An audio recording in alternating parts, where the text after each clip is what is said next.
Tim Moore here with TLC Pressure Washing. We're out in this Brentwood, Tennessee business, and we've been out here for a couple of days because it's a big parking lot. It's got a lot of concrete, and quite honestly, it's just been kind of let go.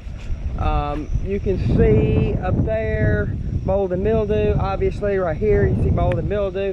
There's mildew on the retaining wall, concrete, gum everywhere. It has not been maintained properly in quite a while. And here's just a taste of what we did the other day on the back. Concrete and the doors to the dumpster pad. Check this out. And here we are. As you can see, the outside looks really nice, but what it looked like before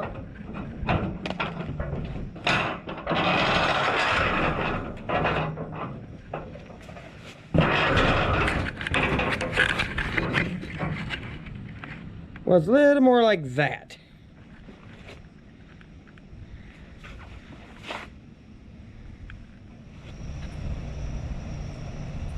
So as you can tell, that's kind of a in between. I did half of it, left it. It's fully dry. I'm going to finish it tonight, and there you go. So we're here, we're taking care of this entire building. We're taking care of all the concrete, trying to get it into a maintenance so it can be done more efficiently and quicker on a monthly basis. But right now it's just taking 2 or 3 days just because of sheer massive size and the amount that needs to get done. We're having to use extremely strong, you know, soaps and stuff to kill this mold and mildew, because I've got to kill it so that way it doesn't come back, and then I can just maintain it on a month-to-month basis easily. Anyway, that's where we're at. We're here in Brentwood, Tennessee. Tim Moore, TLC Pressure Washing.